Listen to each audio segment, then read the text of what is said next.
He was a blind musician with more awards than most artists could dream of. To his friends, he was the genius of soul. To the world, he was a legend. And at one point, according to countless reports, he was also known as a heroin addict who, it was said, walked away from the drug cold turkey and never looked back for the last 17 years of his life. But in the summer of 2004, inside a quiet room in Beverly Hills, all of that, the Grammys, the fame, the headlines, faded into the background. The lights were low, the machines hummed in a steady whisper, oxygen hissed in fits and starts, and family members stood around the bed of Ray Charles Robinson, frozen in place as his breathing turned shallow.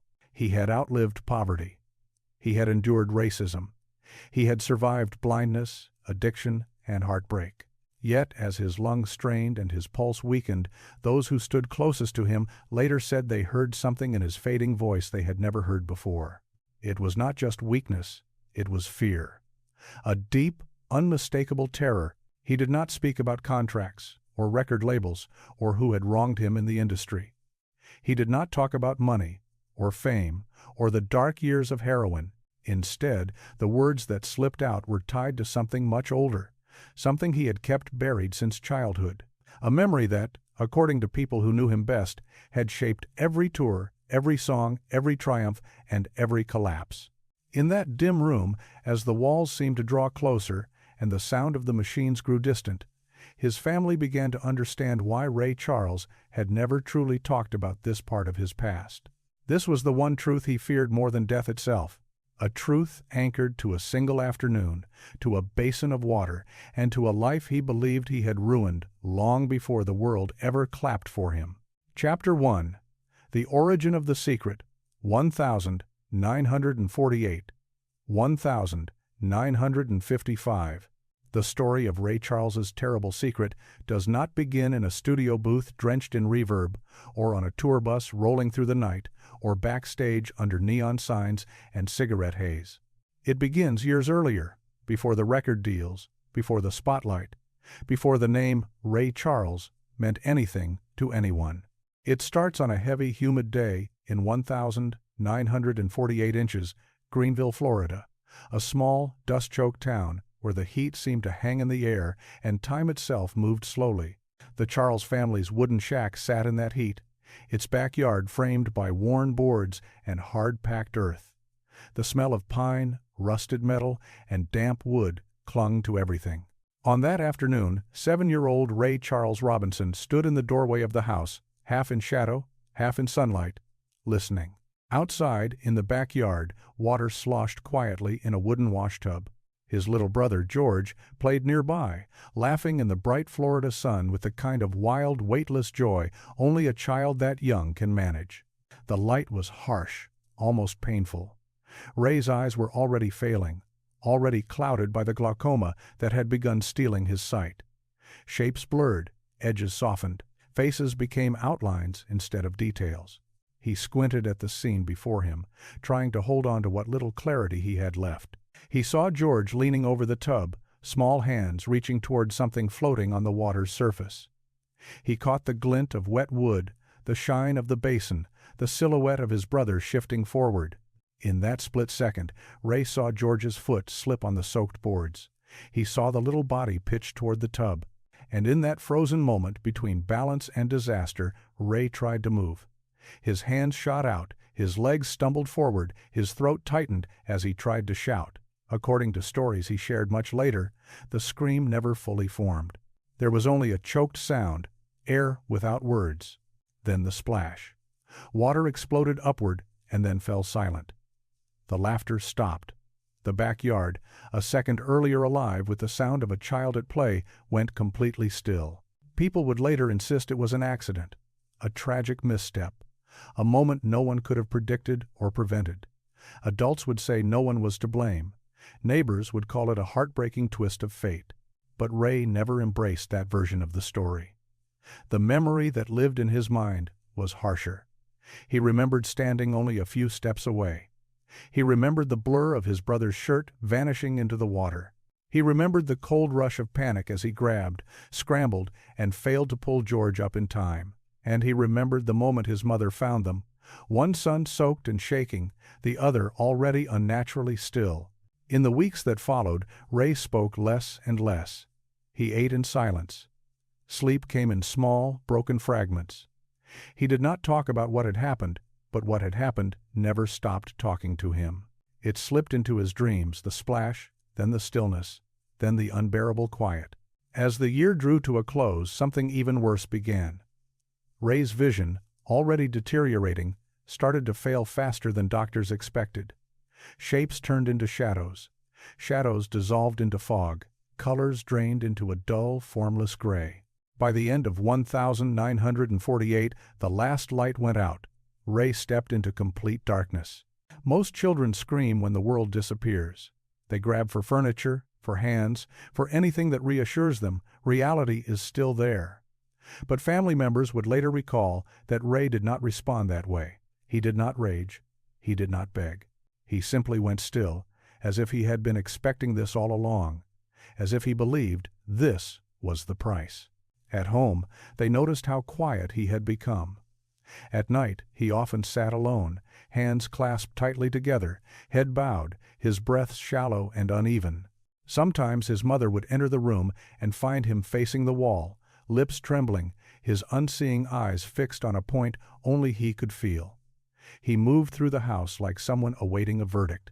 By early 1949, Ray began waking in the middle of the night drenched in sweat. Years later, he reportedly told close friends that he sometimes felt a presence behind him in the dark.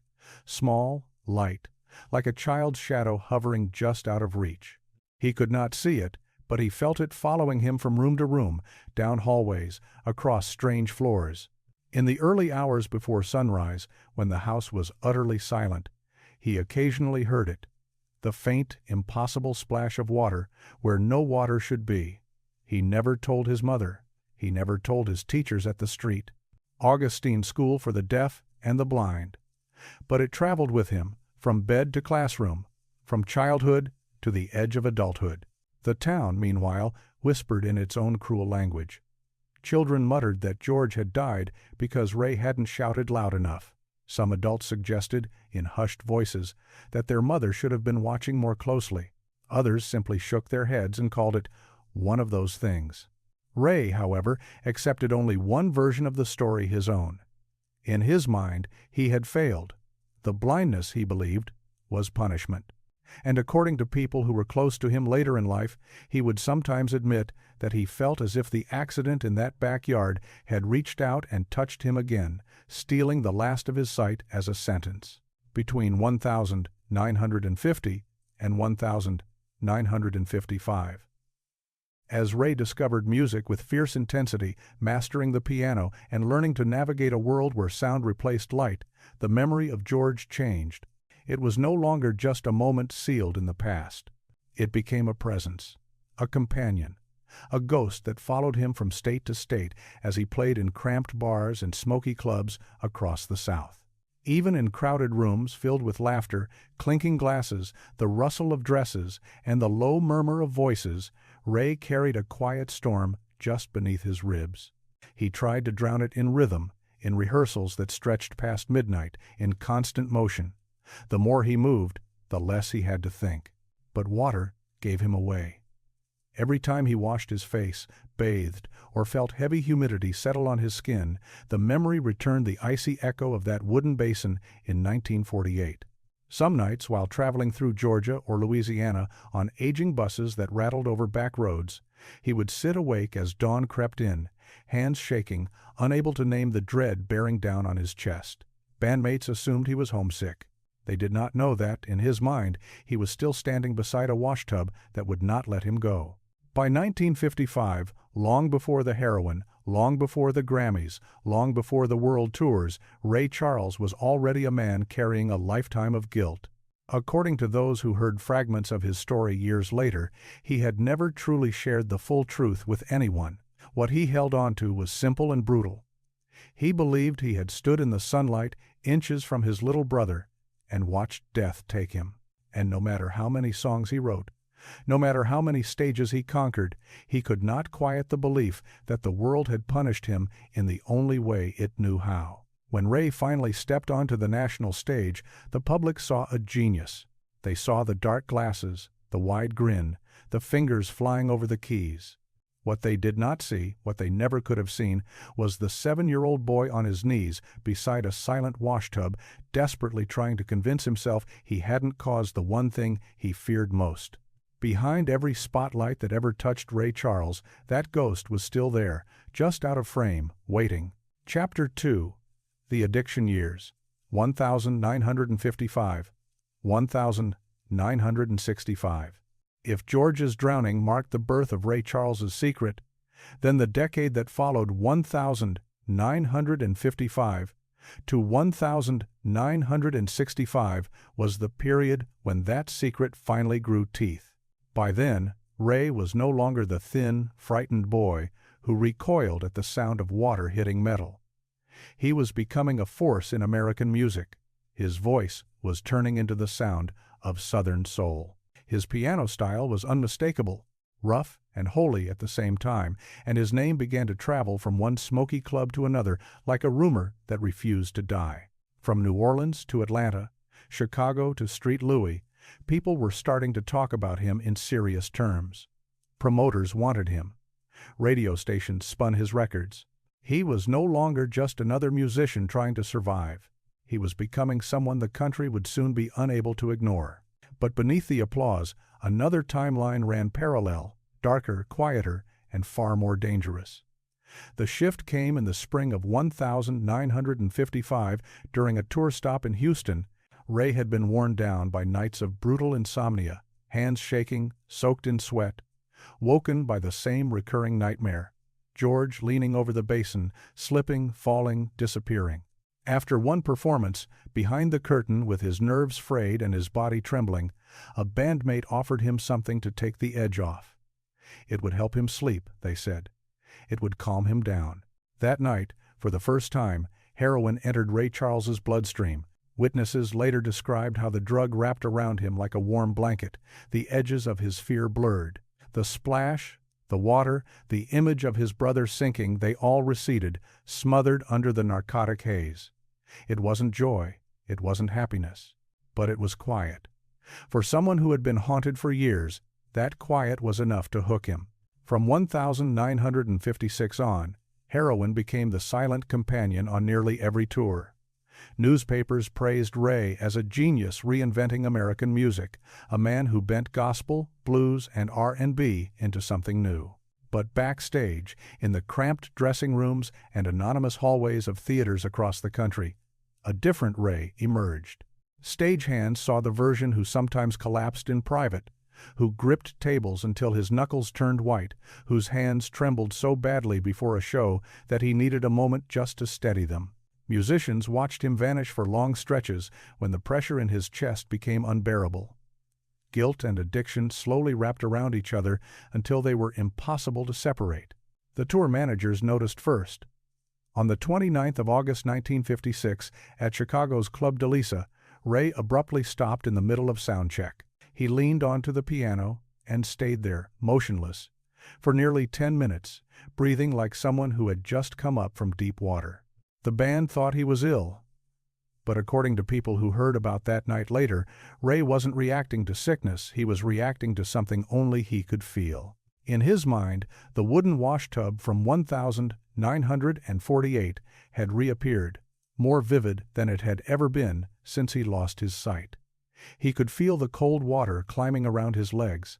The stage was dry, but his body reacted as though he were drowning. The audience that night never knew why the show started 37 minutes late. They never knew that behind the curtain, a man who looked invincible in the spotlight was battling a memory he could not escape. By 1957, the visions, or what those around him later described as hallucinations, returned more often. They started the same way every time. The room seemed to tighten around him, the temperature dropped. Somewhere, just at the edge of hearing, there was the faint drip of water that did not exist. Sometimes it happened while he was combing his hair, holding a brush above a hotel sink. Sometimes it hit in the cramped space where he changed his suits before a show. Sometimes it struck during interviews, mid-sentence, when he would go eerily still for several seconds, as though sucked backwards into a place no one else in the room could see. Each time the visions rose up, heroin stepped forward with its promise of relief. Ray took the bargain again and again. The drug didn't erase the past, but it blurred it just enough for him to keep moving. Outwardly, however, he soared. The late 1,950 seconds gave the world I Got a Woman, What I Say, and a string of tours that drove crowds into a frenzy. Gospel-rooted soul kept evolving under his hands. His record spread across the country like wildfire. To the public, Ray Charles had never looked more powerful. Inside, he was shrinking. Each success seemed to carry the same cold whisper pressed into the back of his mind. You don't deserve this. You owe a life. In the winter of 1958, during a period of heavy touring, Ray met a young backup singer who joined the band on the road for a few months. Years later, she would describe moments that left her deeply unsettled. She recalled Ray jolting awake in anonymous motel rooms, gasping for air, as though someone right next to him were being pulled under. She remembered him sitting alone in the dark, his voice barely audible as he murmured apologies to no one she could see. She described him gripping the sink so tightly his hands shook, as if trying to anchor himself against a wave only he could feel. One night in Memphis, she walked into the bathroom and stopped cold. The tub was half full of water. Ray stood beside it, trembling. He had avoided bathtubs for years, preferring quick showers or anything that didn't involve still water.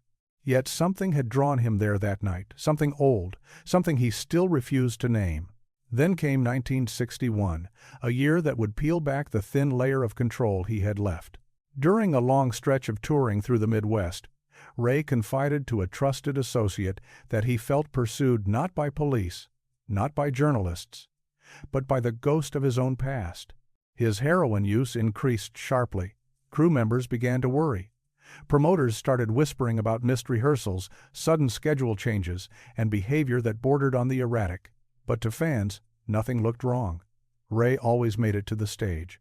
He always played. He always delivered a performance that looked like complete control. The spiral broke into full view in November 1961 during a show in Indianapolis. Mid-song, Ray's fingers froze above the keys. The crowd assumed he was stretching out an improvisational pause, a dramatic choice by a master performer. Backstage, the band saw the truth. Ray was silently struggling for air, chest heaving, lips parted, as if an invisible hand had pulled him beneath the surface of a river. They rushed toward him, but he insisted on finishing the set. He played the final 10 minutes soaked in sweat, hands shaking violently, forcing himself to grip the piano bench just to stay steady. On the outside, it looked like passion. On the inside, it was survival. By 1963, the pressure from within and without reached its breaking point. Ray began missing flights. He once disappeared for almost 6 hours in a Cleveland hotel before a show, locking himself in the bathroom with the faucet running the entire time.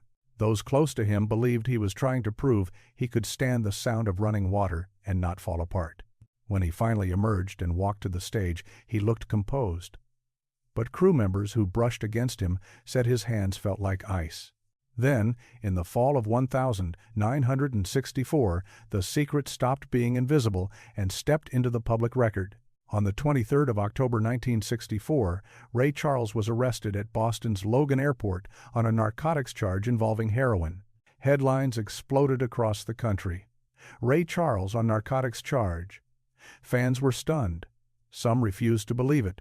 Others said they had seen it coming. Friends were devastated, but a few quietly admitted that the arrest had accomplished something no one else had been able to do. It had forced Ray to come face to face with the ghost he had been dodging for 16 years. During rehab in 1965, staff members reportedly noticed something peculiar about his reactions. Any time he heard a bathtub filling or a sink running, his entire body stiffened, his pulse spiked. He looked, in the words of one observer, physically haunted. Counselors tried to tie his reactions to childhood trauma, gently asking about his early years. Most of the time, Ray stayed silent. When he did talk, it was rarely about prison, or shame, or the risk to his career. He talked about water. He talked about drowning. He talked about a hot afternoon in 1,948 inches, a small backyard in Florida that he could not and would not forget. In those sessions, one pattern became painfully clear. Ray did not just blame himself for the addiction, he blamed himself for nearly everything. The blindness, the drugs, the guilt, the spirals. It was as if the entire decade from 1955 to 1965 had been, in his mind, one long sentence carried out for the death of a little boy who never got a chance to grow up. This was not just addiction, it was atonement. For 10 years, Ray Charles tried every escape route he could find: music, touring, heroin, denial from a single truth he believed he could never erase. Chapter 3. The Confessions Nobody Heard. 1970. 1990. By the time the 1,970 seconds rolled in, Ray Charles had become larger than the life he was actually living. The crowds were louder, the stages bigger, the checks fatter, and the spotlight harsher than ever. His name was stitched into the fabric of American music. But none of that silenced the secret he had carried since 1948. If anything, the more famous he became, the closer the memory seemed to move. Success stripped away the distractions he once used as armor. The secret he tried to bury beneath records, tours, and late-night sessions didn't disappear. It simply pressed harder against the surface, as if every standing ovation pulled the ghost of his brother that much nearer. Eventually, the secret started to leak into the open, not through public interviews or dramatic confessions, but through breakdowns no one could fully explain, through relationships that unraveled without clear reasons, through quiet tremors he could no longer fully hide. The first major crack appeared in the studio. In early 1972, inside RCA Studio B in Los Angeles, Ray was at work on a project producers believed could become another landmark moment in his career. The room carried the familiar atmosphere of confidence: warm tube amps, carefully placed microphones, seasoned musicians who knew they were backing a legend. In the middle of an almost flawless take, with the horns rising like a wave behind him, Ray suddenly stopped. His fingers slipped off the piano keys, as if they no longer belonged to him. His breathing shortened. His shoulders folded inward. For a few seconds, he looked less like an icon and more like a frightened child, flinching before something no one else in the room could sense. From behind the glass, the engineer watched as Ray quietly broke down. The band fell silent one by one, instruments hanging in the air. Tears streamed down Ray's face in slow, trembling lines. No one moved. No one dared to step inside the booth. When the room had finally gone completely quiet, Ray whispered something the engineer would remember for the rest of his life. It wasn't a full confession. It wasn't even a coherent story. It was only a fragment, a broken sentence about having hurt someone long before music made him famous. No names, no place, no date. Just enough to hint that the guilt he carried had roots reaching back far beyond the stage. If the studio revealed the cracks, his love life showed the collapse. Throughout the 1,970 seconds and 1,980 seconds, Ray Charles was never short of affection. He traveled, he performed, he attracted admirers. But again and again, those relationships broke under the pressure of something invisible, something he would not name. According to stories told by several women later, the pattern was almost always the same. Emotional intimacy followed by sudden cold distance, warmth followed by nights of terror, promises followed by unexplained fear. In 1973, while touring through Dallas, a young singer traveling with the band noticed Ray waking in motel rooms with a start, gasping for air, fingers clawing into the sheets. She said it seemed as though he were trying to grab hold of someone slipping away, someone small and fragile, just out of reach. She recalled nights when he sat in the dark, motionless, breathing unevenly.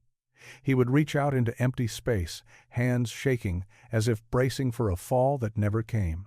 When she asked what was wrong, he changed the subject or shut down.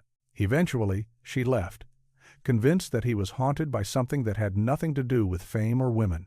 A few years later, around 1976, Another vocalist ended her relationship with him after an incident in a hotel bathroom near La Cienega Boulevard in Los Angeles. She reportedly walked in to find the sink overflowing, water spilling across the tile floor, and Ray standing before it, frozen, gripping the counter so hard the porcelain seemed close to cracking. She was terrified. He was shaken. He said very little afterward, and then never spoke of it again. Neither did she, but she never forgot the look on his face. By the early 1980 seconds, yet another long-term partner described scenes that fit the same disturbing pattern. According to her, Ray would stay awake for hours at night, sitting upright, staring into nothing, breathing so slowly she feared he might simply disappear into whatever memory had seized him. She recalled one particular stay in New York. Just before dawn, she found him sitting on the bathroom floor beside an empty bathtub. The tub was dry, but his posture was rigid, his head bowed, as if he were on trial before a judge no one else could see. She said she loved him deeply, but she also confessed she could not live with the sense that he was hiding a crime he had never actually committed, but believed, in his own mind, he had caused. During those same years, his public life reached extraordinary heights. From sold-out evenings at Carnegie Hall to standing ovations around the world, Ray seemed unstoppable. In 1985, he received the Presidential Medal of Freedom, one of the highest honors in the United States. Cameras flashed, speeches were made. History was written with his name engraved on it. Yet, in quieter moments, he reportedly kept circling back to the same story, not in front of microphones, but in late-night conversations behind closed doors. Friends in his inner circle later recalled that between roughly 1,978 and 1,982, in dressing rooms after shows, Ray would occasionally fall silent, then drift into fragments of the childhood he rarely discussed. He spoke of George more than most people realized. He described the accident indirectly, calling it the day his vision truly died, even before his eyes went dark. He suggested, in language heavy with regret, that everything which followed the heroin, the breakdowns, the failed romances, were signs he was meant to suffer. Ray believed in punishment. That, according to those who listened to him in those private hours, was the foundation of how he saw his own life. Every applause, he suggested, was borrowed time. Every victory was temporary. Every time someone he cared for left, he accepted it as justice returning to collect. To the outside world, Ray Charles was a legend still climbing, a man who had beaten heroin, conquered blindness, and bent the music industry to his will. But to himself, he was still that boy beside the washtub, trapped in a moment that would not release him. He saw himself as a man forever drowning alongside his brother, a man who built an extraordinary legacy while believing, deep down, that he did not deserve to stand on the stage he owned. Over time, the difference between how the world saw him and how he saw himself widened into a chasm. On one side stood the icon, smiling, laughing, playing, accepting awards. On the other stood the haunted child, kneeling by the water, watching his brother's shirt disappear beneath the surface. And as the 1,980 seconds gave way to the 1,990 seconds, something in that internal war began to shift. The secret was not getting weaker with age, it was tightening its grip. The older he became, the less distance he had from that afternoon in 1948. He had survived addiction, survived scandal, survived the relentless churn of the music business. But he had never truly survived that one moment in his childhood. As the years moved steadily toward the final chapter of his life, the haunting did not fade. It closed in. Chapter 4. The Final Days, 2004. It began with a collapse no one around him was prepared to see. By the first days of May 2004, Ray Charles, a man who had survived heroin, racism, heartbreak, decades of touring, and the unforgiving machinery of fame, could no longer trust his own legs. His body, once animated by rhythm and adrenaline, had started to fold in on itself. His skin lost its warmth, his breathing grew shallow and uneven, and the powerful frame that had commanded stages around the world shrank into something frail, almost unrecognizable. To the outside world he was still an immortal icon, a permanent fixture in American culture. But inside his Beverly Hills home, a very different story was unfolding. Ray was dying, and the past he had managed to keep buried for more than half a century was rising back to the surface like something that had been waiting for this exact moment. The first undeniable sign appeared one warm evening around May 12. Nurses were easing him into bed, carefully lifting his weight, adjusting pillows, checking tubes. The house was quiet, the kind of quiet that presses against the walls. As they lowered him down, Ray suddenly tensed. His hands shot forward, fingers splayed, as though he was bracing for a fall. It wasn't the stumble of an old man losing balance. It was sharper, more specific, in the instinctive reach of someone who believed he was about to drop into water. The room froze. His family thought it was confusion, perhaps a side effect of medication, but the tremor that ran through his fingers told a different story. To some of the people watching, it looked like something old had returned to claim its place. Within days, his condition declined further. His liver began to fail. Fluid collected in his lungs. He drifted in and out of restless sleep, trapped between consciousness and a fog of pain.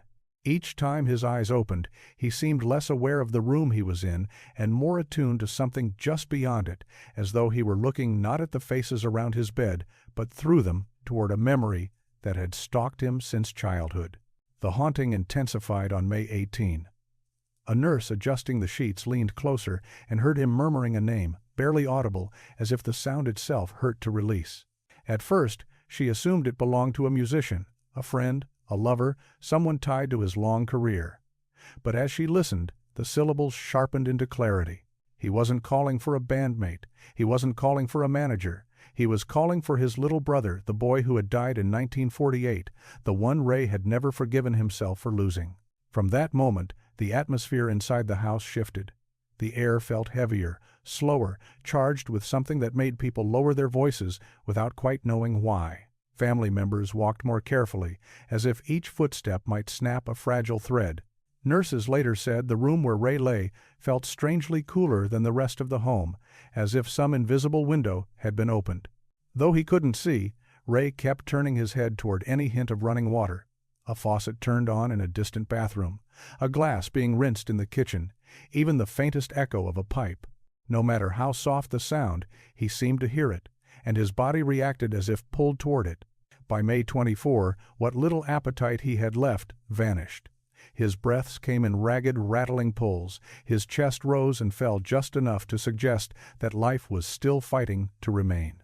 When he spoke, it was in fragments, scattered pieces of thoughts soaked in fear and regret. Sometimes he said, "water." Sometimes he whispered about falling. Sometimes he said nothing at all, only letting the silence thicken around him, the same kind of silence that had once settled over a backyard in Florida after a single, devastating splash. The breaking point arrived on June 2, the day Ray Charles finally stopped resisting the memory he had spent his entire adult life trying to bury. The room was dim. A single lamp on a small wooden table cast a soft amber glow over the bed. Around him, family members stood in a loose circle praying, crying quietly, holding each other's hands, or simply staring at the man who had seemed untouchable for so long. The walls were lined with evidence of his legend. Framed photographs, gold and platinum records, awards, commendations, snapshots with presidents and superstars. But in that moment, none of it mattered. The Grammys, the charts, the medals, all of it faded into background noise. In Ray's mind, there was only one image left, the shadow of a small boy fighting for air in a tub of water. His breathing quickened, his fingers curled into the sheets. To those watching, it felt as if something unseen had finally stepped fully into the room. The ghost had come to collect what it believed it was owed. Then, with a surge of strength that stunned everyone present, Ray pushed himself upright. His family gasped. His blind eyes opened wide, staring into a distance none of them could see, as if he were watching that terrible afternoon replay, frame by frame. When he spoke, his voice was not the wandering, disoriented mumble of a man slipping away. It carried an eerie clarity, a sharpness that forced everyone to fall completely silent. He said he had failed someone. He said he had carried that failure alone. He said his blindness, his addiction, and the years of punishment that followed were all part of the same chain. And then, like a verdict he had been avoiding for 56 years, he spoke the words that shattered the room. He said he had let his brother die. The sentence wasn't loud, but it tore through the air. One of his daughters broke down instantly, collapsing into tears. A cousin gripped the bedpost so tightly her knuckles went pale. A son stepped back as if the words themselves had struck him. For more than half a century, Ray Charles had lived with that belief burning inside him. It was not a scandal about stolen money. It was not a secret affair or a hidden crime in the music industry. It was something far more devastating in its simplicity, a childhood tragedy he had convinced himself he caused. In the days that followed, Ray drifted further from consciousness.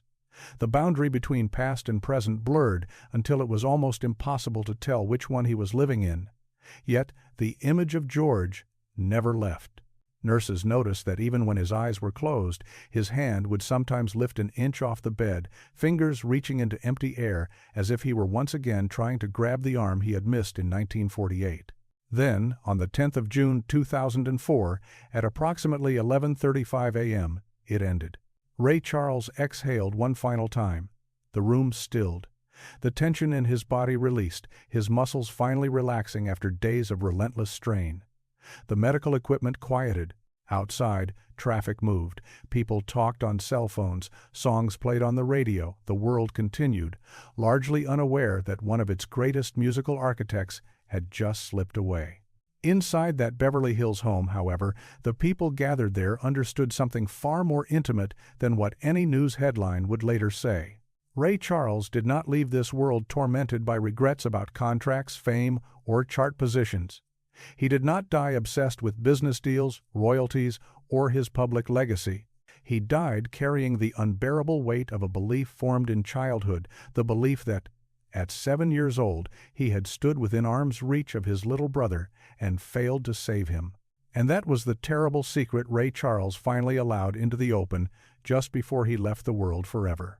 Final chapter, the terrible secret revealed. When Ray Charles died late in the morning on the 10th of June 2004, the world reacted instantly. Newsrooms scrambled. Headlines called him a trailblazer, a visionary, the genius of soul who had rewritten the language of American music. Television anchors spoke his name over grainy archival footage. Fans lit candles, held vigils, and played his records on repeat, as if turning the volume up might somehow pull him back for one last performance. But inside the quiet Beverly Hills house where he took his final breath, another reality lingered, one that did not fit into sound bites or tributes, one the public never heard and the family had only just begun to understand. For 56 years, Ray Charles had lived with a ghost, not a metaphorical ghost, not a poetic image, but a memory that refused to loosen its grip.